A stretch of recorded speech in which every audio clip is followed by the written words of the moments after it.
Hello, and welcome to another episode of Ask Adam. Ask is the acronym for Always Seek Knowledge.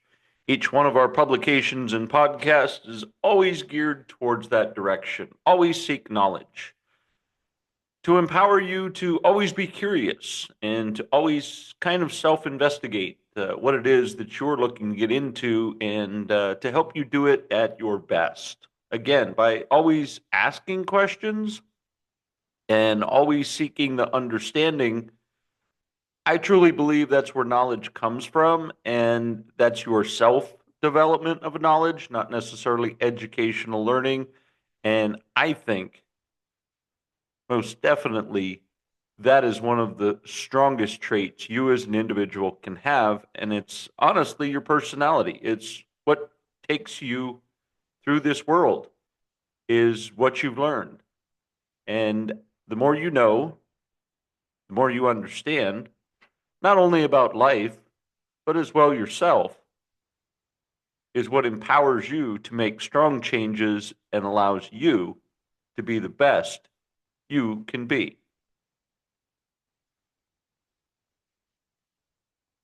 Today's episode: Mastering Stress and Building Resilience, the power of keeping tasks manageable.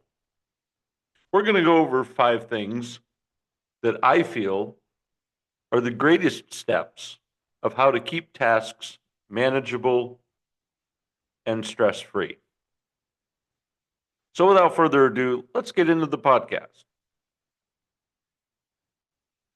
Hello and welcome. I'm Adam.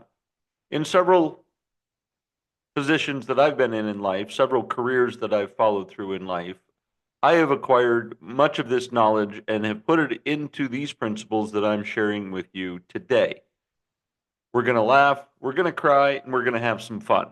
But at the end of the day, we will have learned something. So join me as we proceed. You know, stress often feels overwhelming when we view our challenges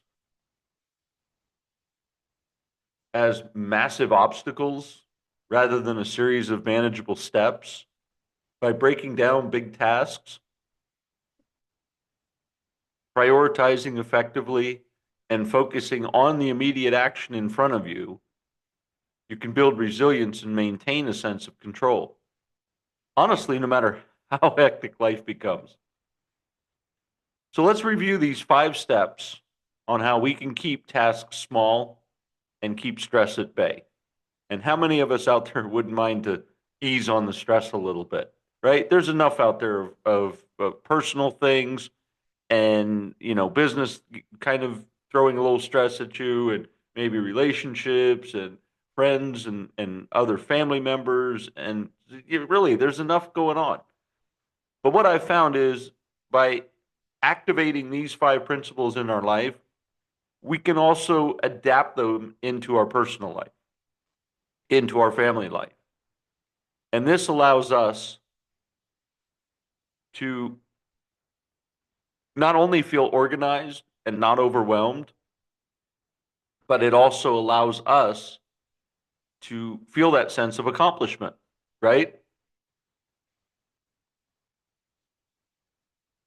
So let's get into the principle of manageability.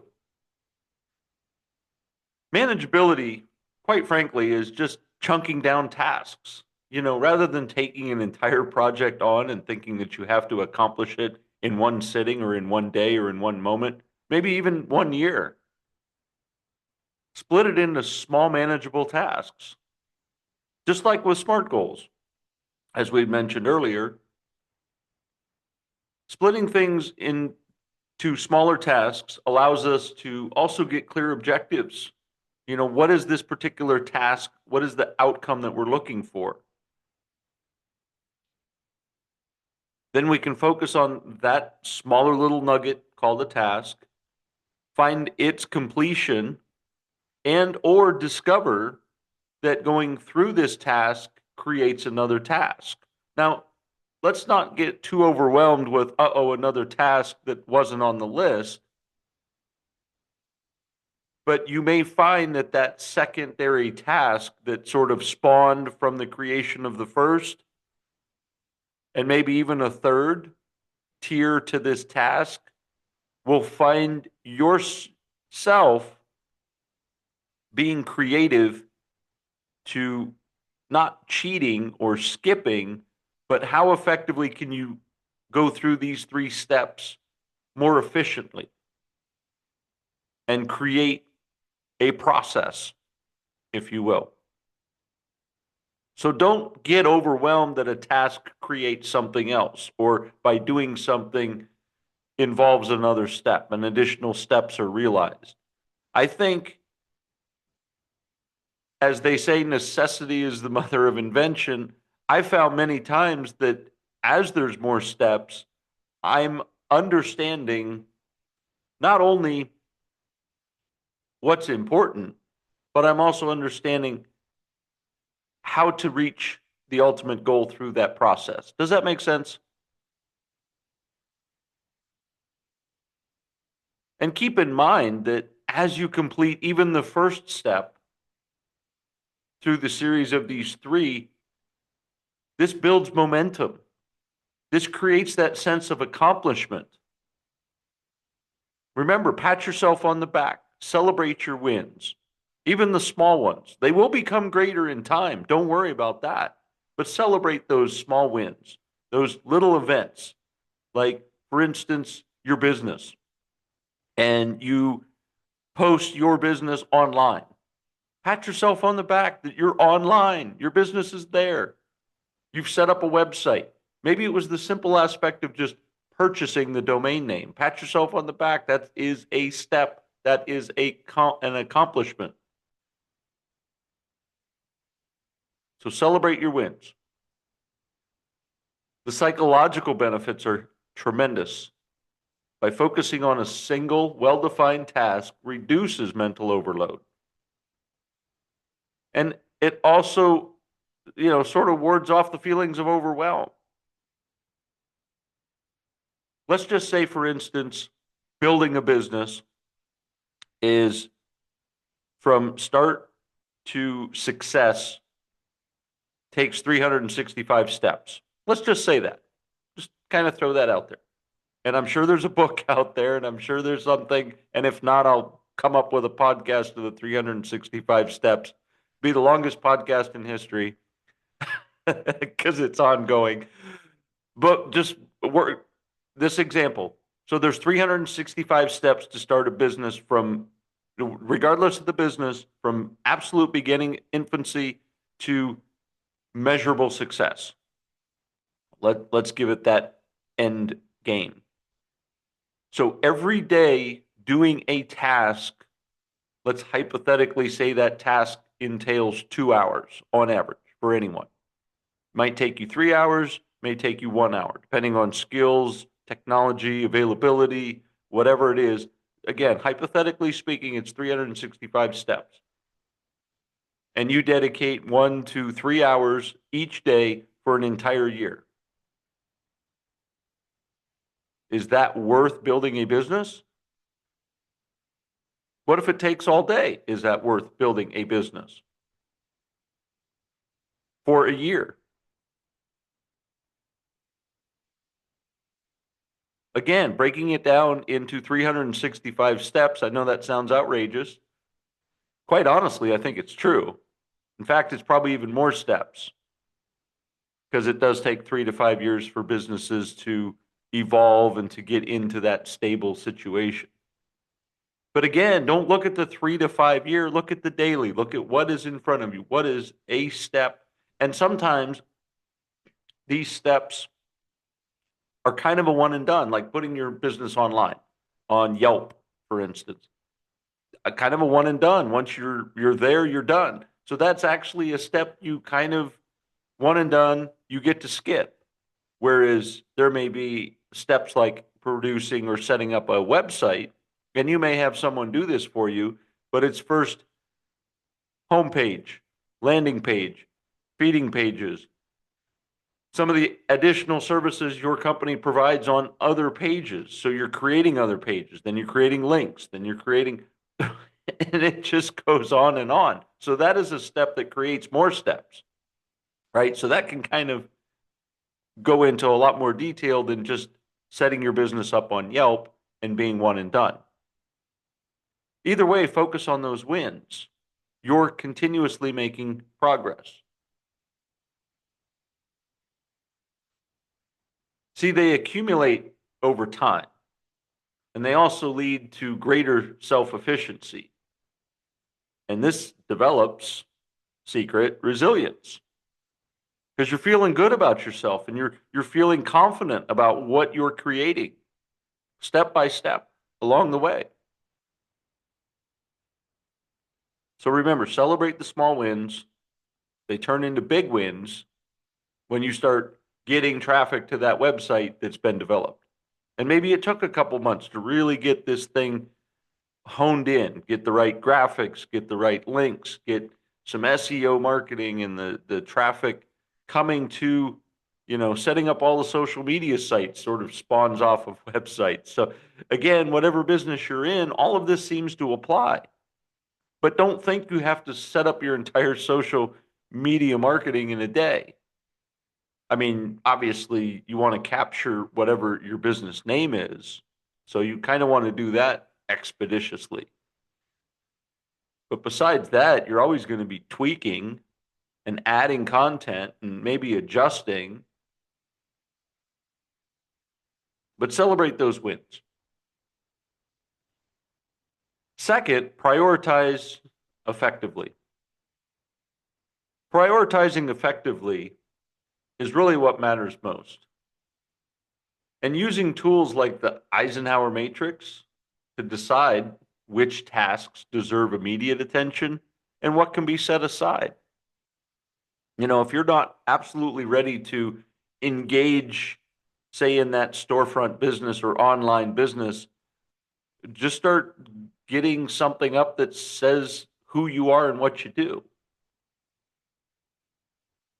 Don't hesitate and don't procrastinate saying, well, I've got to come up with products before I can have a website. Well, yeah, it's kind of good to have a little something to sell on your proverbial shelf, but also if you don't have the billboard up for people to see you, they're not going to come shopping anyway. So you could invest a lot of time and energy creating products and purchasing products and affiliate products and all that stuff, and nobody knows who you are. So putting things in place that matter is, first of all, letting people know who you are and what you do. Simultaneously or secondary is creating that product that you're offering, have that available right behind it.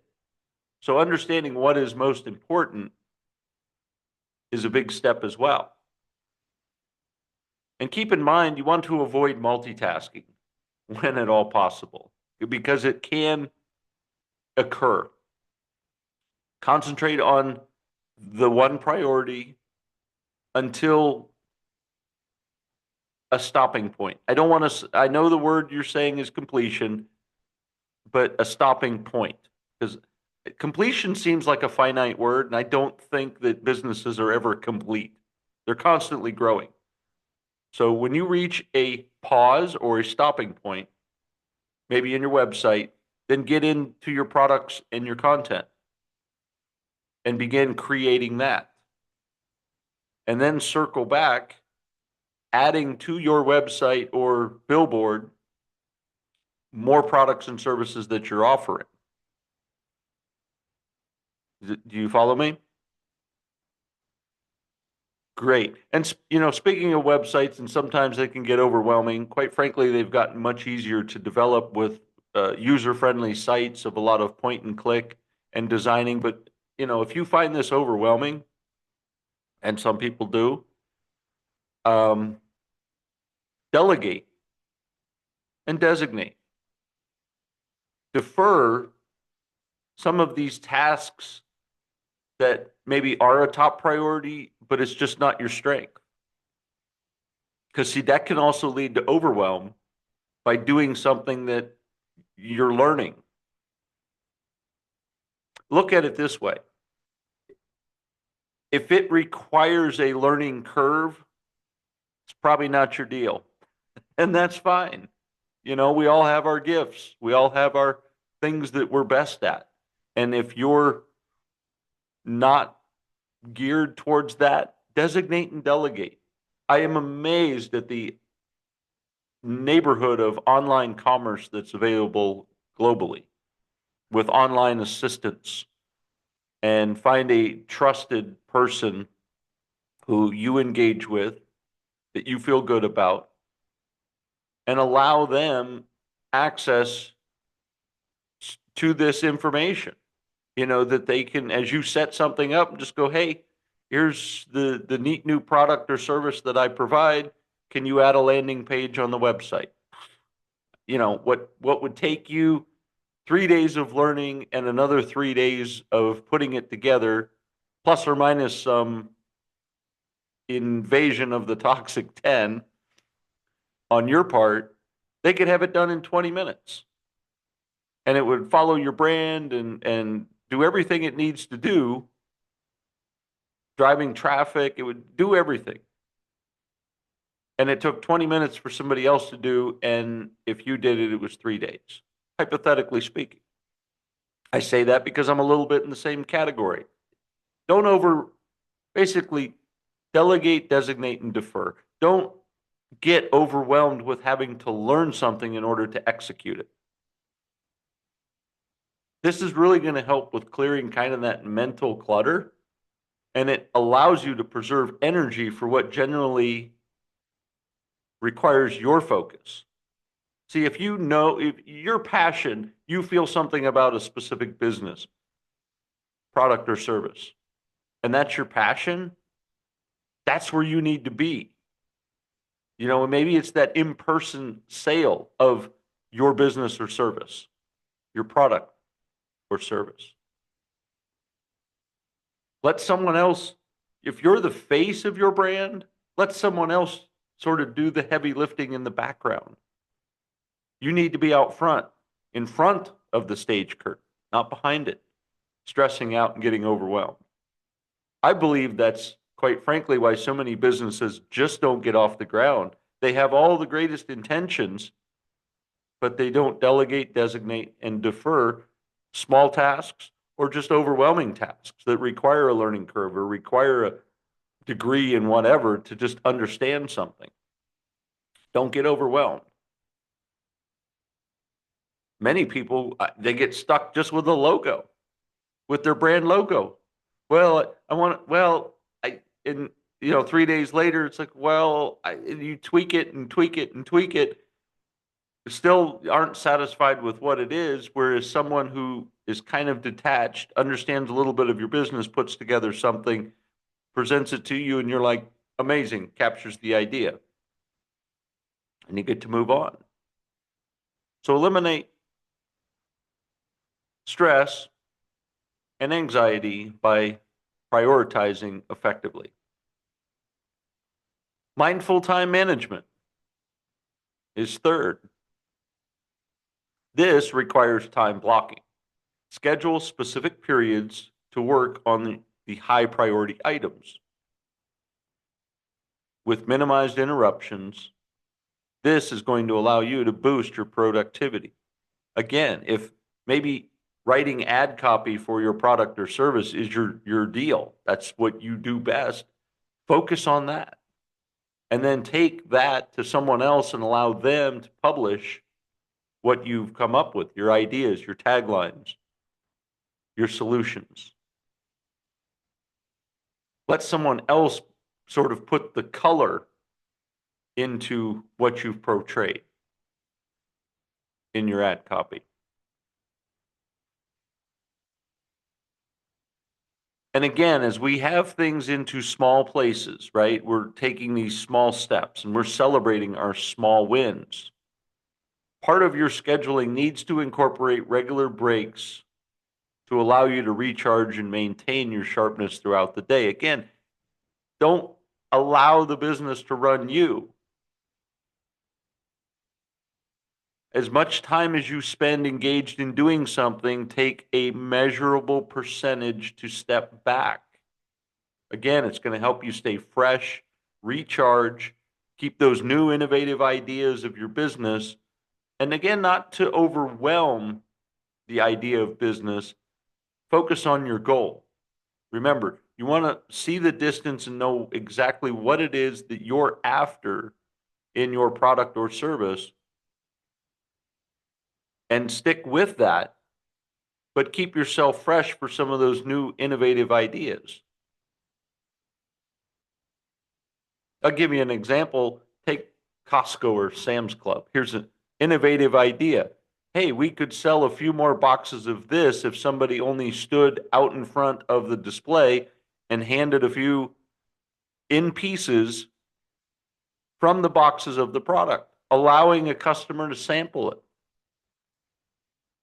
Now, of course, we all take samples because we're hungry or we're just curious of what something tastes like or what have you. But how many times did you just try it and go, oh, wow, that's good, and bought a box, took it home, and then said, this isn't as good as I thought? But you still engaged in the purchase.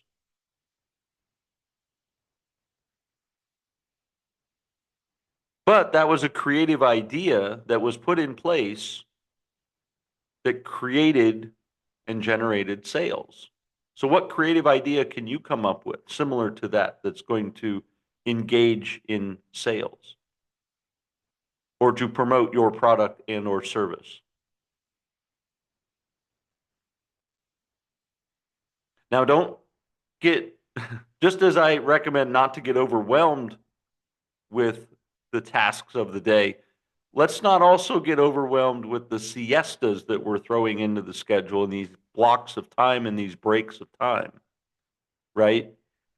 Because you you can get in the mindset of I'm going to go work out in the gym, I'm going to go do some yoga, I'm going to go to the coffee shop with my laptop and feel like I'm going to be creative, or maybe I'm going to go to the park with a laptop. Whatever it is you think you're going to go do and be creative, I got to say a small percentage of people probably can do that, but the last time I took my laptop to a coffee shop, it was frustrating. I just didn't get anything done. To me, it's very distracting. I it almost felt like I had just music in the background. And quite frankly, it's good to maybe have that, but I have to share with you, I think silence is the fuel for your brain. When it's silence, I think you're most creative. Now, maybe some ambient noise, some harps and just nothing with lyrics, nothing with necessarily like a musical beat. Again, I think of ambient noise. I like a lot of meditative music maybe in the background because you can't sing along to it. And at certain frequencies, that noise, for lack of a better word, can also spark creativity and get the brain to react in various ways. So be kind of cognizant of the distractions and stuff when you are focused on something, but as well, your siesta time, keep in mind that that siesta time is priming you for the next episode of engagement. So don't have this moment of relaxation that, let's just say, takes you out of commission to get back to the tasks at hand and to work. Does that make sense? Keep in mind, we're going to set realistic deadlines, right? Pad your schedule to accommodate unforeseen obstacles, especially if you have family, some personal events, regular scheduled events that come up. Keep that in mind. But remember that you're focusing on your business. So you've got to dedicate some time to this overall goal that you have before you.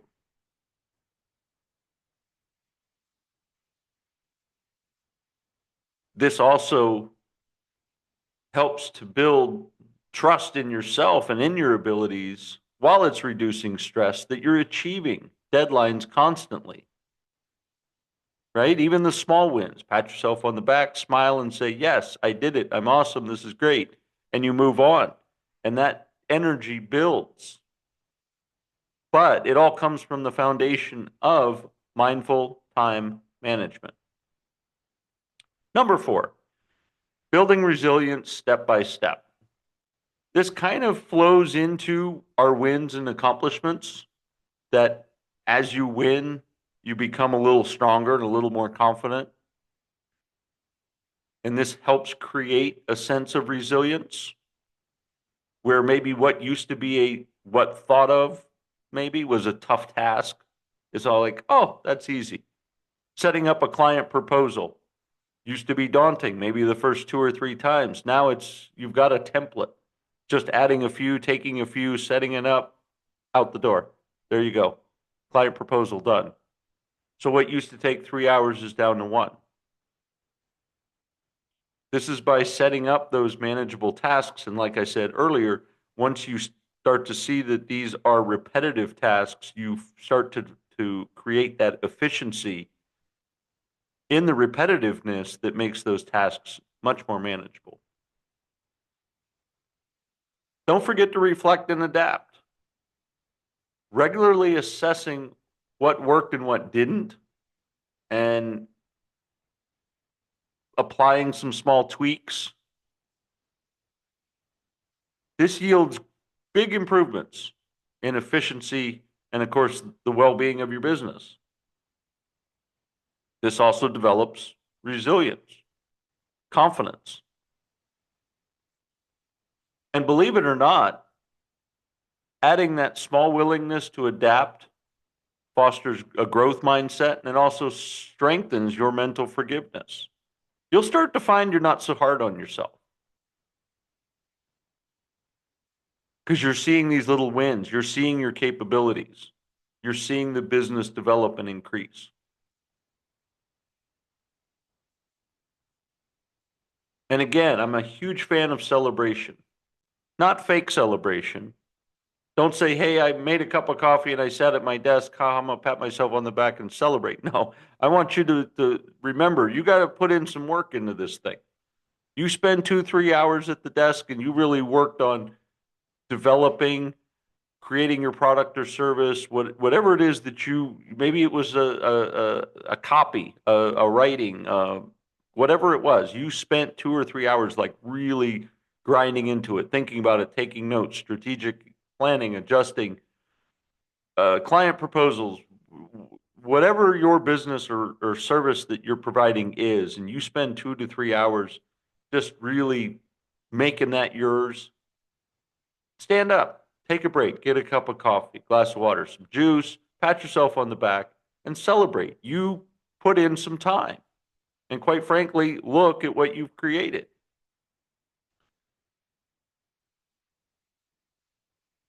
I've found that once I do something, I step away.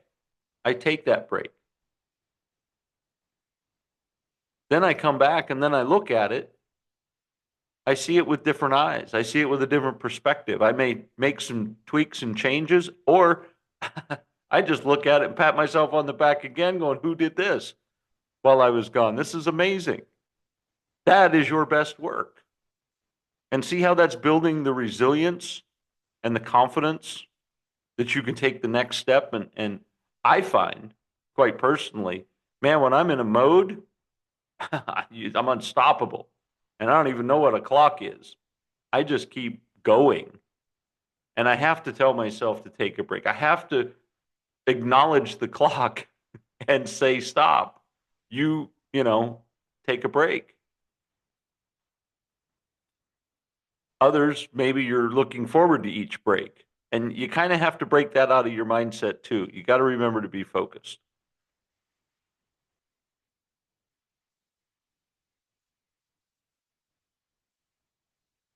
So celebrate your progress. These positive reinforcements, they cement productivity habits, and this fuels your motivation. Like I said, I already have all that, and maybe you might not, but you have the creativity. I have a little bit of creativity. I have more motivation. You may have all the creativity and just not the motivation to put it into play. And that's okay. Again, as mentioned earlier, find your strengths and understand what some of your weaknesses might be and focus on those as far as your motivation. If you have all the creativity and all the great ideas, but you don't ever sit down at the table and sketch them out and put them out and create them and have them become your product or service, they're just resting with you and they're going nowhere. So if you need some motivation, figure out where that needs to come from. I believe there are a podcast or two out there I've put about how to get yourself motivated and avoiding the toxic 10, which is kind of my favorite.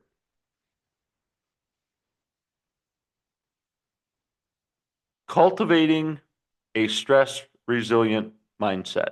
Number 5. Be a little easy on yourself. Practice some self-compassion. Offer yourself the same understanding you might a friend.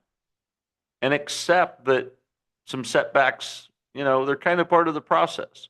But don't allow your setbacks to become a habit. They're not a sign of failure. They're just a sign of learning. But if you have a setback, understand what created that setback, how it occurred, and how you can not allow that to happen again. Again, going back to the motivation, if you have an issue with, you have lots of creativity and just can't get to the desk and put that creativity on something digital or something on paper, well, then you got to look at motivation. We got to work on that. Now, that is classified as a setback, is that you're just not moving forward. But once you learn what it is that has stopped you from not going to the desk and implementing your ideas to pen or digital, to paper, or in a digital form, well, then once you've kind of mastered that, you need to remember what it is that you did, whether it was a mindset, whether it was a function, whether it was just, hey, when I get done eating is when I feel most creative. That's when you go sit down and start sketching your stuff out, your product or service. Maybe it's, hey, before I eat, I need to sit down and do this. Whatever that discipline is that you determine is the main factor to overcome your setbacks, remember that process and repeat that process. That is going to lead you to the best path to success. And focus on what you can control. Channel your energy into the tasks and actions within your sphere. As I mentioned earlier, what is your product or service? What is your I'm good at thing? And focus on that. And don't get overwhelmed with something that's outside of your control.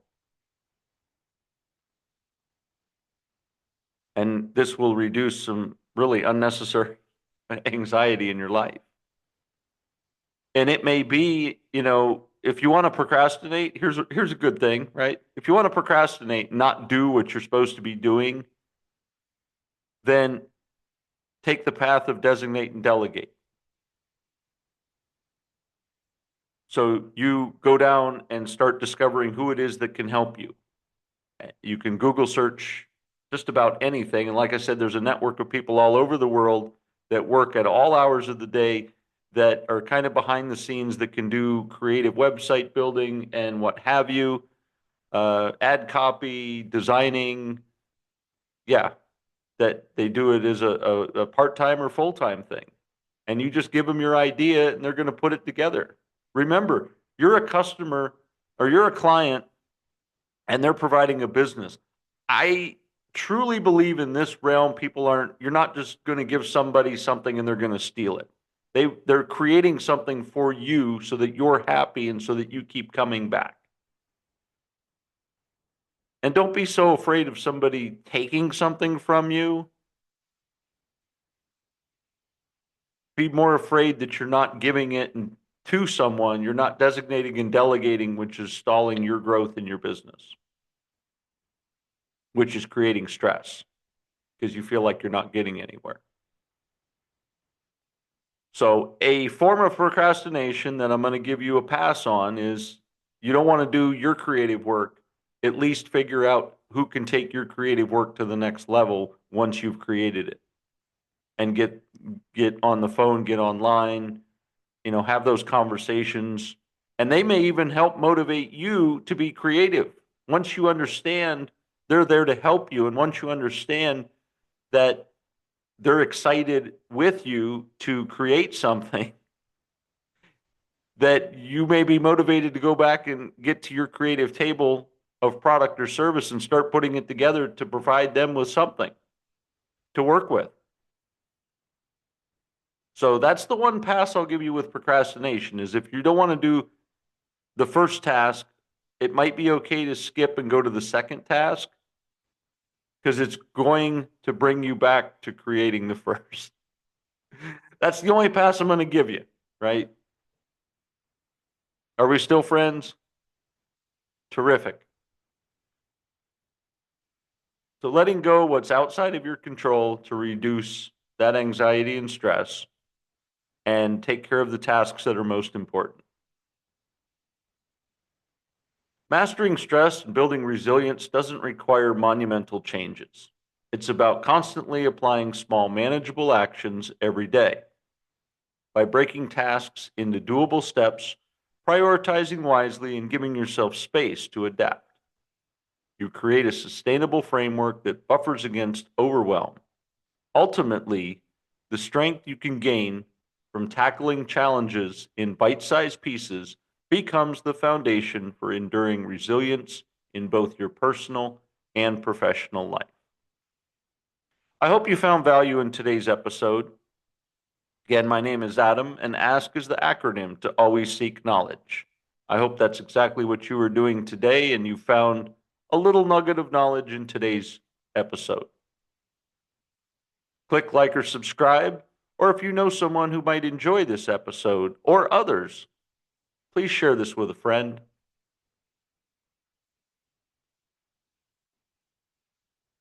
Now let's go out and make it a great day.